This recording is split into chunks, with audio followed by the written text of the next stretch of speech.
Todos y todas sabemos que el 12 de octubre de 1492, Colón llega a un nuevo continente. Pero, ¿qué te parece si revisamos las siguientes preguntas? ¿Cómo fue la llegada de Colón a América? ¿Qué situaciones fueron las que motivaron a que Colón haga este viaje? Las carabelas eran 3, pero ¿cómo estaban compuestas? ¿Cuántos tripulantes había? ¿El viaje fue muy largo? O sea que Colón no sabía que había llegado a un continente nuevo. ¿Pensó que llegó a la India? ¿Y entonces quién se dio cuenta que esto era un continente distinto? Por favor, no te olvides de suscribirte al canal. No se me muevan de ahí, vamos a empezar a responder. Empecemos por la primera pregunta. ¿Cómo fue el viaje de Colón a América? La madrugada del 12 de octubre de 1492, hace exactamente 532 años, Cristóbal Colón y sus carabelas llegan por primera vez al continente americano. Si bien se atribuye a Colón haber sido el primero en llegar a este continente, en realidad fue el marinero Rodrigo de Triana el primero en divisar tierra firme y gritar tierra a la vista.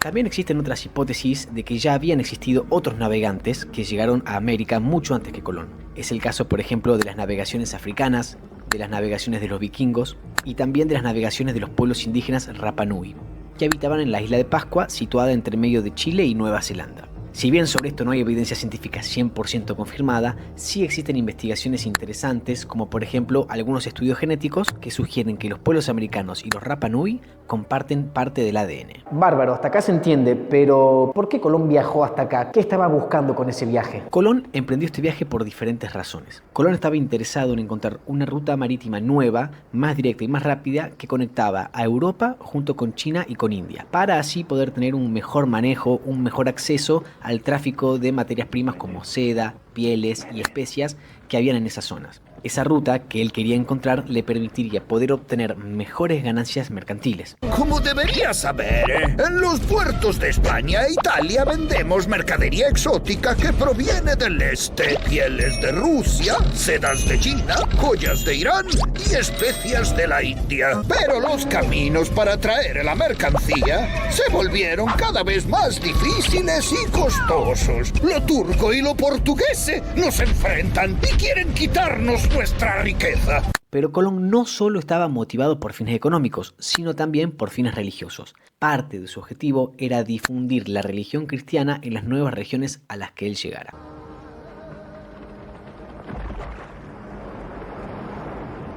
Por la gracia de Dios. Pero volvamos al viaje. Finalmente, y luego de varios años de planear el viaje, pero de que no le prestaran atención, Colón consigue por fin el apoyo económico de los reyes de España para emprender su viaje. Tendrás 3 carabelas y 90 tripulantes. Deberás viajar mucho más que 1200 leguas y es seguro que no volverás. Pero asegúrate de enviar los tesoros. ¡Trato hecho! Las 3 carabelas eran la Pinta, la Niña y la Santa María. Si bien las 3 carabelas llegaron a América, solo la Pinta y la Niña regresaron sanas y salvas a España, puesto que la carabela Santa María había quedado estancada, encallada en la zona de Haití y República Dominicana, y terminó hundiéndose en los meses siguientes. A bordo de las 3 carabelas iba un total de 90 tripulantes, y esa tripulación estaba compuesta por marineros, oficiales, carpinteros, un médico y un sacerdote. Y es interesante aclarar que muchos de ellos eran personas que tenían alguna condena de prisión por haber cometido delitos, de manera que arriesgar sus vidas en aquellas exploraciones marítimas en honor a la corona era una forma de poder negociar la reducción de sus años de condena. Si bien Colón pensó que el viaje duraría entre 20 y 30 días, el viaje terminó durando 71 días. ¡Rumbo a Asia! Día 69.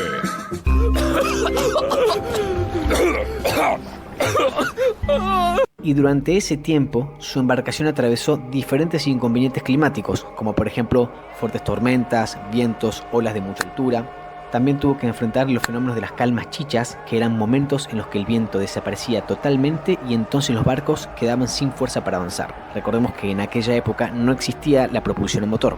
También sus navegantes tuvieron que hacer frente a los cambios extremos de temperatura, desde los calores tropicales sofocantes hasta las noches heladas que le tocaron.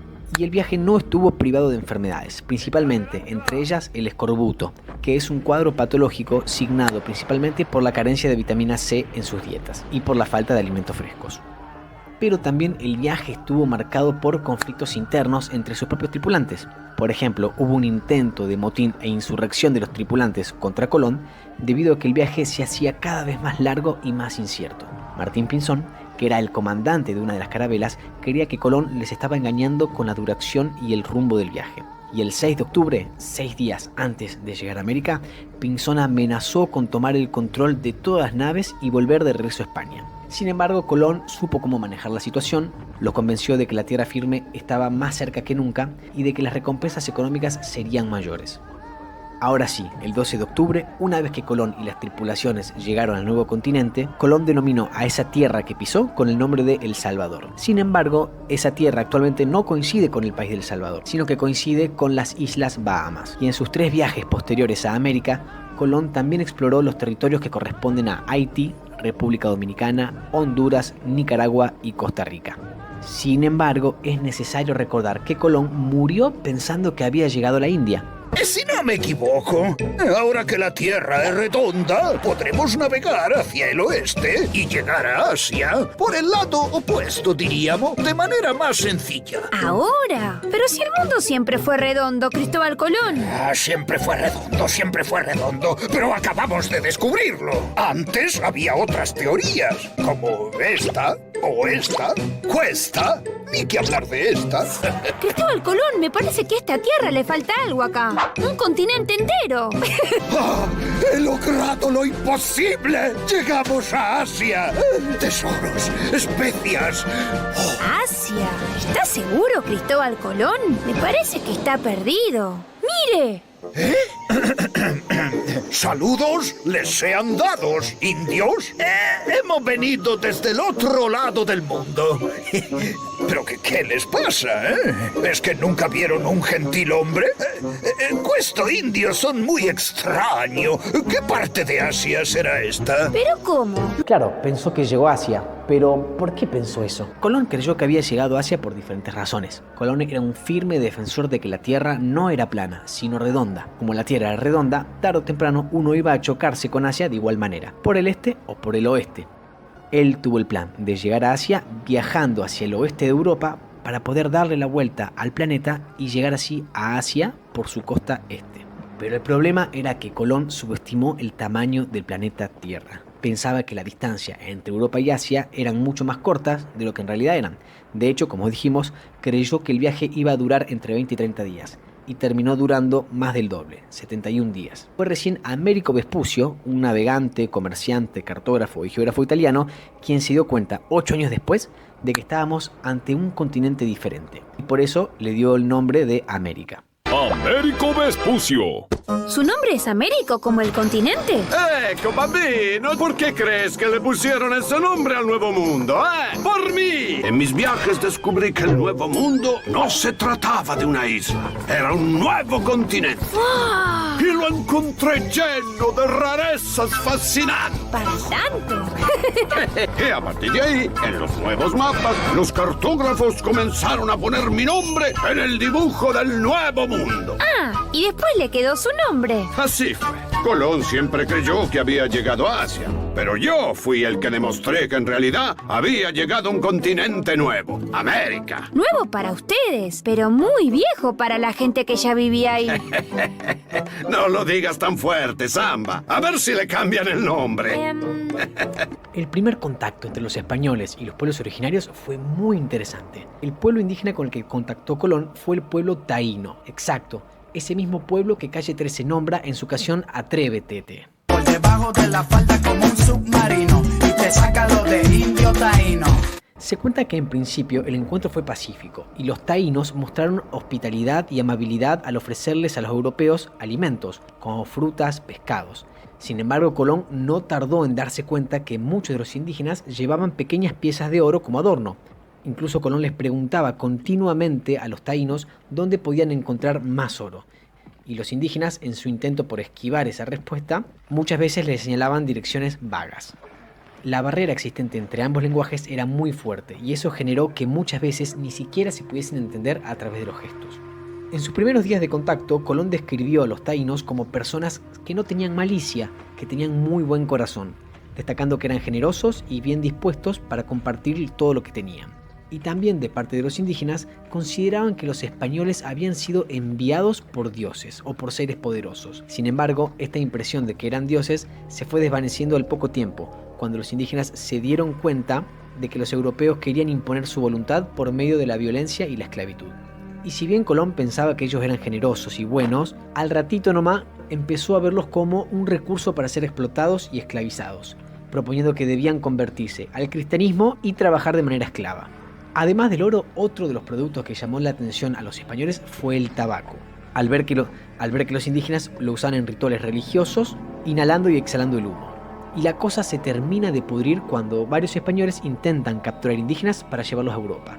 La idea era llevar no solo muestras de indígenas, sino muestras de plantas, de frutas, de animales y de especias. De hecho, Colón termina secuestrando a varios indígenas, los sube al barco hasta Europa y la mayoría de esos indígenas terminan muriendo en medio del viaje a causa de enfermedades y condiciones de alimentación inhumanas. Para sintetizar todo entonces, el 12 de octubre de 1492 Colón llegó a un nuevo continente, aunque recordemos que él no sabía que era un continente distinto. Y a partir de ese entonces en adelante el mundo ya no iba a ser el mismo de antes, iba a cambiar para siempre. Comienza en la historia una época nueva, conocida como el proceso colonial, en la que los pueblos originarios de América, pero también de otros continentes como en África, van a empezar a sufrir más todavía la esclavitud, el saqueo de recursos, la explotación laboral e infinidades de otras atrocidades. Un verdadero genocidio, muchísimo peor que el genocidio de los nazis sobre el pueblo judío. Comienza una nueva configuración del mapa mundial, del mapa de la política, del mapa de la economía y del mapa de la filosofía. Empieza a imponerse en la sociedad una nueva forma de entender al mundo y la vida, una forma de ver las cosas eurocentrista, es decir, que tiene a Europa como el centro del mundo, como el pupo del mundo. A partir de ahora, Europa y la forma de vida europea iba a ser el eje central desde el cual se iba a comparar y a juzgar a todas las demás culturas no europeas. Y desde esta mirada europea, todas las demás culturas, americanas, asiáticas, africanas, iban a ser inferiores a ella y debían empezar a parecerse más a la europea, para que así puedan convertirse en sociedades más maduras, más desarrolladas y más civilizadas. Porque el resto de continentes no europeos eran en realidad unos salvajes, pero si uno mira la historia, se va a dar cuenta de que los crímenes más salvajes se cometieron en nombre de Europa.